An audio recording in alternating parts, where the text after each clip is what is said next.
Եթերում 02-ի հերթական թողարկումն է, բարի երեկո, այսօր մեր ծրագրում կարող եք դիտել։ Ներքին գործերի նախարարը մի խումբ պարեկային ծառայողների առաջին սպայական կոչումներ է հանձնել։ Փրկարար ծառայությունը համալրվել է հրշեջ փրկարարական նոր տեխնիկայով, նախարարին է ներկայացվել տրանսպորտային միջոցների հնարավորությունները։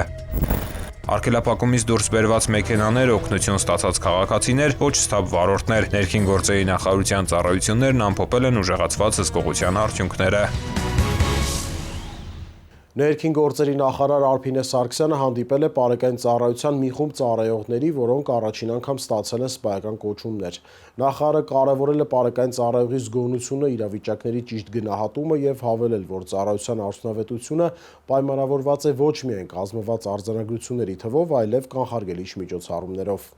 Ներքին գործերի նախարար Արփինե Սարգսյանը հունվարի 7-ին հանդիպել է պարեկային մի խումբ ծառայողների, որոնք առաջին անգամ ստանում են սպայական կոչումներ։ Շնորհավորական խոսքում նախարարն ընդգծել է, որ պարեկներն իրենց գիտելիքների ու հմտությունների շնորհիվ հաջողությամբ հաղթահարել են ընտրության բարդ փուլը։ Նա նաև վստահություն է հայտնել, որ սպայական կոչում ստացած պարեկները հետագա ծառայության ընթացքում լավագույնս կդրսևորեն մասնագիտական հմտությունները։ Անդրադառնալով պարեկային ծառայության առանձնահատկություններին, ներքին գործերի նախարարը կարևորել է զգոնությունն ու իրավիճակների ճիշտ գնահատումը։ Նախարարն ընդգծել է, որ պարեկի աշխատանքը չի կարող գնահատվել միայն վարչական իրավախախտումների վերաբերյալ արձանագրությունների թվով։ Ծառայության արդյունավետությունը արտահայտվում է բացահայտված հանցագործություններով, կանխարգելիչ գործողություններով, քաղաքացիներին ցուցաբերված օգնությամբ, դեպքերին իրավաչափ արձագանքելով։ Արփինե Սարգսյանը նշել է, որ պարեկային ծառայությունը ոստիկանության այն օղակներից է, որն ամենաշատն է առնչվում հանրության հետ, եւ յուրաքանչյուր ծառայողի վարքագիծն ուղղակիորեն ազդում է ոստիկանության հեղինակության վրա։ Նախարարն այդ համատեքստում ընդգծել է, որ կարևոր է ի սկզբանե ձևավորել պարեկի պրոֆեսիոնալ կերպար, ապահովելով համակարգի նկատմամբ հանրության վստահությունն ու դրական վերաբերմունքը։ Շնորհավորելով առաջին սպայական կոչում ստացած պարեկներին, ոստիկանության պետ, ներքին գործերի նախարարի տեղակալ Արամ Ղազարյանն ու պարեկային ծառայության պետ Արթուր Խուդինյանը հորդորել են բարձր պատասխանատվությամբ կատարել ծառայողական պարտականությունները, ապահովել հասարակական կարգի պատշաճ պահպանում։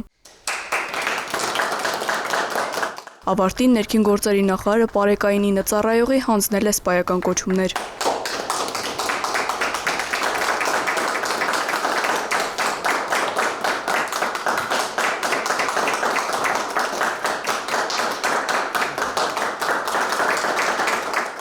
Ներքին գործերի նախարարության փրկարար ծառայությունը համալրվել է հրշեջ փրկարարական նոր տեխնիկայով։ Նախարար Սարգսյանին է ներկայացվել հրշեջ փրկարարական գույք սարքավորումների հատուկ տեխնիկայի եւ տեխնիկական միջոցների ամբողջական համալիրը։ Ներքին գործերի նախարար Արփինե Սարգսյանը փրկարար ծառայության տնօրեն ներքին գործերի նախարարի տեղակալ Կամո Ցուցուլյանի ուղեկցությամբ ծանոթացել է ծառայությանը տրամադրված հրշեջ փրկարարական նոր տեխնիկային։ Նախարարին է ներկայացվել նաև հրշեջ փրկարարական գույք սարքավորումների հատուկ տեխնիկայի եւ տեխնիկական միջոցների ամբողջական համալիրը։ Ներքին գործերի նախարարության փրկարար ծառայության կարիքների համար ձեռք են բերվել հրշեջ փրկարարական 8 եւ կենցաղային կանչեր սպասարկելու համար նախատեսված 10 տրանսպորտային միջոցներ, որոնք տրամադրվեն փրկարար ծառայության տարածքային ստորաբաժանումներին։ Նախարարն ընդգծել է, որ տեխնիկական հագեցվածության բարձր մակարդակը եւ ծառայողների պատրաստվածությունը կարևոր պայման են քաղաքացիների կյանքի եւ անվտանգության ապահովման, ինչպես նաեւ արտակարգ իրավիճակներին արդյունավետ արձագանքման համար եւ նշել, որ փրկարար ծառայության նյութատեխնիկական բազայի արդիականացման աշխատանքները շարունակական են լինելու։ Ինչպես հայտարարվել էր, ներքին գործերի նախարարության ենթակա ծառայությունները տոնական օրերին հանրապետության ողջ տարածքում իրականացրել են ուժեղացված ծառայություն։ Փրկարարներն ու ոստիկանները 24/7 ռեժիմով ապահովել են հասարակական կարգը, երթևեկության անվտանգությունը եւ քաղաքացիներին ցուցաբերել անհրաժեշտ օգնություն։ Ինչպես հայտարարվել էր, ներքին գործերի նախարարության ենթակա ծառայությունները տոնական օրերին հանրապետության ողջ տարածքում իրականացրել են ուժեղացված ծառայություն։ Փրկարարներն ու ոստիկանները ապահովել են հասարակական կարգն ու երթևեկության մասնակիցների անվտանգությունը, արգելափակումից դուրս են բերել տրանսպորտային միջոցներ, քաղաքացիներին ցուցաբերել համապատասխան օգնություն։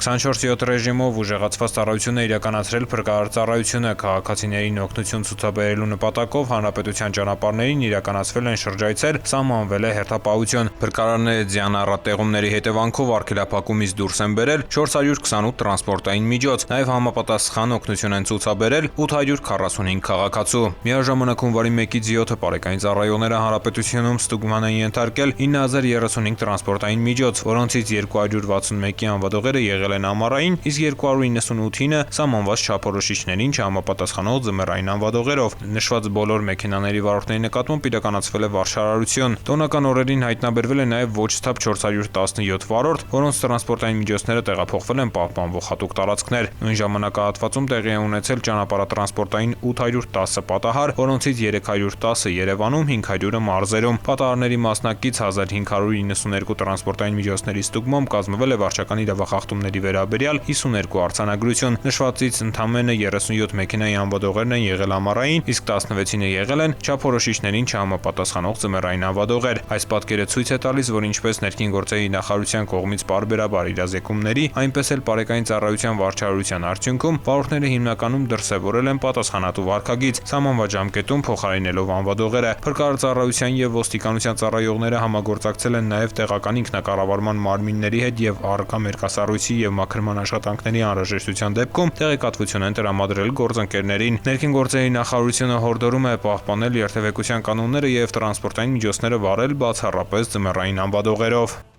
Օգտակար խորհուրդներ վարորդներին ձմռանը երթևեկելիս։ Վարորդներին խորհուրդ է տրվում ձմռանը երթևեկել բացառապես ձմեռային անվադողերով, պահպանել տարածություն դիմացի մեքենայից, կտրուկ չարգելակել կամ փոխել արագությունը, փորձել վարել մեքենան ճամփեզրին մոտ, որտեղ կա նստած ձյուն։ Ինչ անել, երբ մեքենան արգելափակվել է ձյան մեջ։ Առաջին հերթին պետք չէ խուճապի մատնվել։ Ավելի լավ է փորձել փոստփորել արգելափակված անվի տակ եւ դրա տակ դնել հենարանային մակերես, օրինակ սրահի գորգը։ Դա կօգնի բարելավել ձգողականությունը եւ հաջողությամբ դուրս բերել մեքենան արգելափակումից։ Մերկասառույցը խիստ վտանգավոր երևույթ է, միշտ հետևեք եղանակային կանխատեսումներին։ Հիշեք խորհուրդները եւ եղեք պաշտպանված։ Եթե հայտնվել եք արտակարգ իրավիճակում, անհապաղ զանգահարեք ներքին գործերի նախարարության Փրկարարծառայության 911 հեռախոսահամարին։ Հունվարի 1-ից ուժի մեջ են մտել օրենսդրական նոր կարգավորումներ։ Ներքին գործերի նախարարի տեղակալը հանդիպել է մասնավոր պահնորդական գործունեություն իրականացնող կազմակերպությունների ներկայացուցիչներին։ Ներքին գործերի նախարարի տեղակալ Արմեն Մկրտչյանը դեկտեմբերի 30-ին հանդիպել է պահնորդական գործունեություն ծավալող մասնավոր կազմակերպությունների ներկայացուցիչներին։ Մասնակցել են նաև ներքին գործերի նախարարության պատասխանատու ստորաբաժանումների ներկայացուցիչներ։ Հունվարի 1-ից ուժի մեջ կմտնեն նոր օրենսդրական կարգավորումներ, համաձայն որոնց մի շարք օբյեկտների պահպանությունը ոստիկանությունից փոխանցվում է մասնավոր պահնորդական կազմակերպություններին։ Այդ համատեքստում Արմեն Մկրտչյանը նշել է, որ գործընթացի սահուն անցման նպատակով ներքին գործերի նախարարությունը որպես լիազոր մարմին պատրաստ է մեթոդապես աջակցել մասնավոր հատվածին պահպանությունը պատշաճ իրականացնելու համար։ Նա նշել է, որ այդ օբյեկտները ունեն առանձնահատկություններ, որոնք կարևոր է տիրապետել եւ դրանց պահպանությունն առավել զգոն կազմակերպել։ Միաժամանակ Արմեն Մկրտչյանը հիշեցրել է, որ հունվարի 1-ից ուժի մեջ կմտնեն նաեւ օրենսդրական մյուս կարգավորումները, ըստ որոնց լիցենզիա ստացած մասնավոր պահնորդական գործունեություն իրականացնող կազմակերպությունները պարտավոր են իրենց լիցենզիաները համապատասխանեցնել օրենքով սահմանված նոր պահանջներին եւ այդ պահանջները չկատարելու դեպքում նախարարությունն իր մանդատի շրջանակում հետամուտ կլինի պահնորդական կազմակերպությունների լիցենզիայի գործողության դադարեցմանը։ Քննարկվել են մասնավոր պահնորդական գործունեության իրականացման ընթացքում առաջացած կազմակերպչական եւ իրավական խնդիրները, պետական օբյեկտների պահպանության առանձնահատկությունները։ Անդրադարձ է կատարվել նաեւ անձնակազմի համալրման եւ պատրաստվածության հարցերին, պահնորդների տարիքային շեմին եւ զենքի լիցենզավորման գործող ընթացակարգերին։ Կազմակերպությունների կողմից բարձրացված խնդիրները գույքագրվել են դրանց արդյունավետ լուծումներ գտնելու նպատակով։ Մասնավոր հատվածի ներկայացուցիչները կարևորել են համագործակցությունը, վստահեցնելով, որ պատշաճ կերպով ապահովելու են պահպանությունը եւ պատրաստակամություն հայտնել ներգրավել առաջարկվող լուծումների մշակման գործընթացում, իսկ ներքին գործերի նախարարությունը մշտադիտարկելու է ընթացքը։ Ներքին գործերի նախարարի տեղակալ Արմեն Մկրտչյանի խոսքով ոլորտի լավարկման նպատակով նման օրինակ հանդիպում քննարկումները շարունակական են։ Կառավարությունն իրազեկում է։ Կասկածելի անձանց եւ կազմակերպությունների միջոցով մի ստացեք եւ մի փոխանցեք դրամական միջոցներ։ Հարգելի քաղաքացիներ, ներքին գործերի նախարարության ոստիկանությունը հորդորում է դրսևորել առավելագույն զգոնություն, երբ անծանոթ անձինք հորդորում կամ խնդրում են իրականացնել դրամական միջոցների ընդունում եւ փոխանցում։ Ձեռնպահ մնացեք կասկածելի գործունեություն իրականացնող հիմնադրամների կամ կառույցների միջոցով դրամական որևէ փոխանցում ընդունելուց կամ կատարելուց։ Այդպիսի փոխանցումների հետևանքով կարող եք ոչ միայն ֆինանսական կորուստներ ունենալ, այլև ձեր կամքից անկախ դառնալ հանցավոր շղթայի մի մասը։ Եղեք զգոն, եւ չեք դառնա զեղծարարության զոհ։ Շարունակելով թողարկումը առաջարկում եմ անցնող շաբաթվա քրեական նորություններին ծանոթանալ մեկ տեսաշարով։ Քրեական ոստիկանության Երևան քաղաքի վարչության սեփականության դեմ ուղղված հանցագործությունների դեմ պայքարի բաժնում օպերատիվ տեղեկություններ էին ստացվել, որ Երևանի երկու բնակիչ տարբեր վարչական շրջաններում եւ մարզերում կատարում են բնակարանային գողություններ։ Գողության դեպքերի վերաբերյալ ոստիկանություն հաղորդում էին ներկայացրել նաեւ Կոտայքի մարզի բնակիչներ։ Քրեական ոստիկանության Կոտայքի մարզային վարչությունում հաղորդում տված Չարենցավանի բնակիչը հայտնել էր, որ 4-րդ թաղամասի շենքերից մեկում գտնվող իր բնակարանից գողացել են ոսկյա զարդեր։ Համակարգացի մի տղամարդ էլ զանգահարել էր ոստիկանություն եւ հայտնել, որ բնակարանից գողացել են ոսկյա զարդեր եւ 136,000 դրամ։ Երևանի քրեական ոստիկանները օպերատիվ տեղեկություններն իրացնելով Կոտայքի մարզի գործընկերների հետ ձեռնարկած օպերատիվ հետախուզական միջոցառումների արդյունքում պարզել են, որ նշված գողությունները կատարել են 40 եւ 49-ամյա երևանցիները։ Դեկտեմբերի 24-ին տղամարդիկ Չարենցավան-Երևան ճանապարհին հայտնաբերվել, ձերբակալվել եւ Mercedes Magnishi ավտոմեքենայով հանդերձ տեղափոխվել են Երևան քաղաքի վարչություն։ Ավտոմեքենայի խուզարկությամբ հայտնաբերվել են ոսկյա զարդեր եւ բանալիներ։ 40 եւ 49-ամյա տղամարդիկ կալանավորվել են։ Հանգամանքները պարզվում են։ Հունվարի 4-ին ժամը 22:40-ին մայրաքաղաքի պարեկները Թամանցիների փողոցում ստուգման նպատակով կանգնեցրել են Opel Magnishi մի ավտոմեքենա։ Ստուգման պարզվել է, որ 44-ամյա վարորդը ոչ սթափ վիճակում է։ Տղամարդը ներկայացրել է կեղծ վարորդական իրավունքի վկայական եւ հայտնել, թե իբր ներքին գործերի նախարարության փրկարարծառայության աշխատակից է, ապա ներկայացրել կեղծ ծառայողական վկայական։ 44-ամյա վարորդը կեղծ փաստաթղթեր օգտագործելու հիմնավոր կասկածանքով ձերբակալվել եւ տեղափոխվել է համայնքային ոստիկանության Շենգավիթի բաժին։ Opel-ը տեղափոխվել է հատուկ պահպանվող տարածք։ Տղամարդն ու կազմված փաստաթղթերը ներկայացվել են քննչական բաժին։ Սևանա լճից սիկ տեսակի ձկան ապօրինի որսի կանխարգելման միջոցառումների շրջանակում Գեղարքունիքի մարզի պարեկները հունվարի 6-ի առավոտյան Ծովագյուղ Շորժավ Արտենիս ճանապարհի 2-րդ կիլոմետրին ստուգման նպատակով կանգնեցրել են Սևան քաղաքի 66-ամյա բնակչի վարած Opel Zafira Magnishi ավտոմեքենան։ Պարեկները մեքենայում հայտնաբերել են սիկ տեսակի 1456 ձուկ ընդհանուր 603 կիլոգրամ քաշով։ Ըստ վարորդի ձկները ձեռք էր բերել Վարդենիսում անծանոթ անձից։ Կազմված փաստաթղթերը ներկայացվել են նախաքննական մարմին, հանգամանքները պարզվում են։ Ծանուցում հանցագործության համար մեղադրվողը համարվում է անմեղ, քանի դեռ նրա մեղավորությունն ապացուցված չէ քրեական դատավարության օրենսգրքով սահմանված կարգով, դատարանի օրինական ուժի մեջ մտած դատավճռով։ Խնդրեմ ծանոթացեք ստորագրեք։ Իսկ ես կարող եմ բարեկ դառնալ։ Երևի։ Իսկ տարիքային սահմանափակում կա։ 18 տարեկանից սկսած։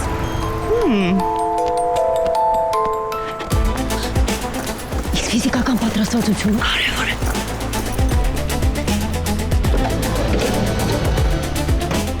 Իսկ վարորդական իրավունքը պարտադիր է։ Պարտադիր է։ Իսկ եթե չունեք ժամանակ կտանք, սովորեք եւ ձեռք կբերեք։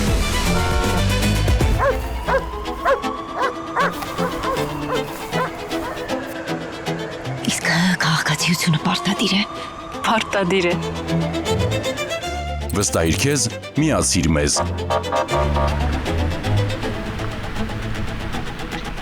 Իսկ ես կարող եմ բարեկ դառնալ։ Երևի։ Հայաստանի Հանրապետության ներքին գործերի նախարարությունը հայտարարում է բարեկային ծառայության ընդունելություն։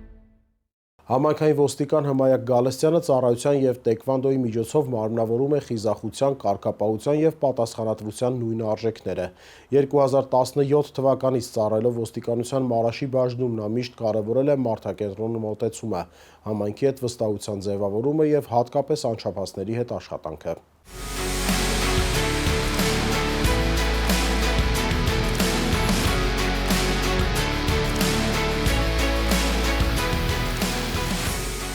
Ոստիկանությունում ծառայությունն ու մարտարվեստը առաջին հայացքից թեև տարբեր ուղղություններ են, սակայն երկուսն էլ հիմնված են նույն արժեքների վրա՝ խիզախություն, կարգապահություն եւ պատասխանատվություն։ Առաջինի հիմքում հասարակության անվտանգության ապահովման գաղափարն է, երկրորդի դեպքում ինքնակատարելագործման։ Այս սկզբունքների համադրությունն էլ ձևավորում է համայնքային ոստիկանի կերպարը՝ հավասարակշիռ, նպատակասլաց եւ մարդակենտրոն։ Այդ կերպարը ձևավորողներից է համայնքային ոստիկանության Մարաշի բաժնի ծառայող Հմայակ Գալստյանը։ Ազնվությունն ու ինքնասիրությունը եղել է նրա դաստիարակության հիմքում, իսկ ծառայության ռիթմին վաղուց էր ծանոթ։ Ընտանիքում այլ ծառայողներ եւս կային, որոնց օրինակով էլ հենց ոգեշնչվել էր պատասխանատու եւ հանրօգուտ ճանապարհ ընտրելիս։ Ոստիկանությունում ծառայել եմ 2017 թվականից, սիրել եմ միշտ ծառայությունը, համազգեստ է։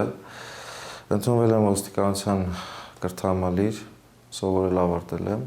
եւ նշանակվել եմ ոստիկանության Մանաշի բաժնում։ Ծառայությունը ինքը իրանով բարդություն ներկայացնում է, ես արդեն ծառայության մեջ եղել էի, հայկական բանակում ծառայելու ժամանակ այդ բարդությունները տեսել եմ, բայց եթե ինչ-որ նպատակ ես դնում, այդ նպատակին հասնելու համար խոչընդոտներին ուշադրություն շատ չես դարձնում։ Հմայակ Գալստյանի համար յուրաքանչյուր աշխատանքային օր ոչ թե պարտականություն է, այլ նոր հնարավորություն ծառայության միջոցով արտահայտելու կարգապահությունն ու հոգատարությունը։ Նրա համոզմամբ համայնքային ոստիկանը պետք է լինի քաղաքացիների կողքին, իր ծառայությամբ ապացուցելով, որ իրական անվտանգությունը սկսվում է մարդկային ջերմ հարաբերություններից ու փոխվստահությունից։ Մեծ նշանակություն տալով անչափահասների հետ շփմանը նա պարբերաբար այցելում է դպրոցներ, որտեղ ծառայակից ընկերների հետ աշակերտներին ներկայացնում են օրինահարկ վարքագծի քաղաքացիական պատասխանատվության կարևորությունը։ Այդ հանդիպումները ըստ Հմայակ Գալստյանի նաև հնարավորություն են հասկանալու, թե ինչ է հետաքրքրում դպրոցականներին, ինչ հարցեր ու մտահոգություններ ունեն եւ ինչպես կարելի է աջակցել նրանց ճիշտ կողմնորոշվելու ճիշտ ընտրության հարցում։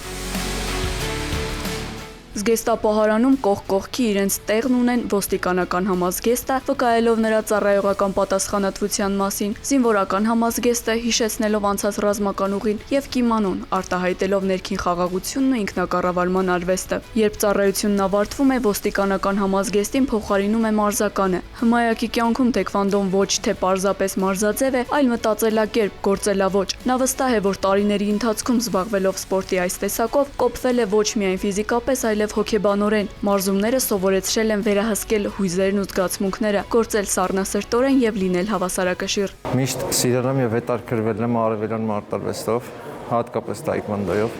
Առաջին մրցումներս եղել է բնականաբար Հայաստանում, եղել է Հայաստանի Հանրապետության բացառաշնությունը, որտեղ մասնակցում էին նաեւ հարևան երկրներից, Վրաստանից, Իրանից։ Ես այդ ժամանակ զբաղեցրել եմ 3-րդ մրցանակային տեղը։ Դրանից հետո արդեն Հայաստանի առաջնությունն է եղել,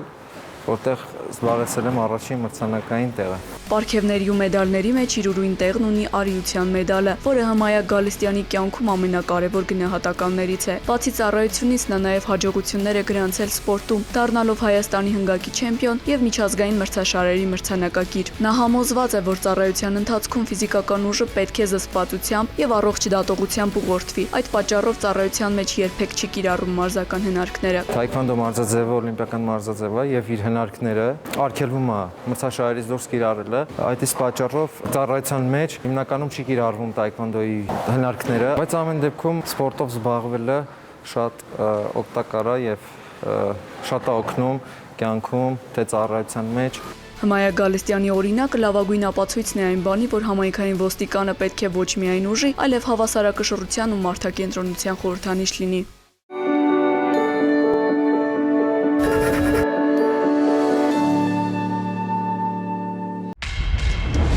Կառավարությունն իրազեկում է։ Հայաստանի Հանրապետության ներքին գործերի նախարարության ոստիկանությունը հորդորում է.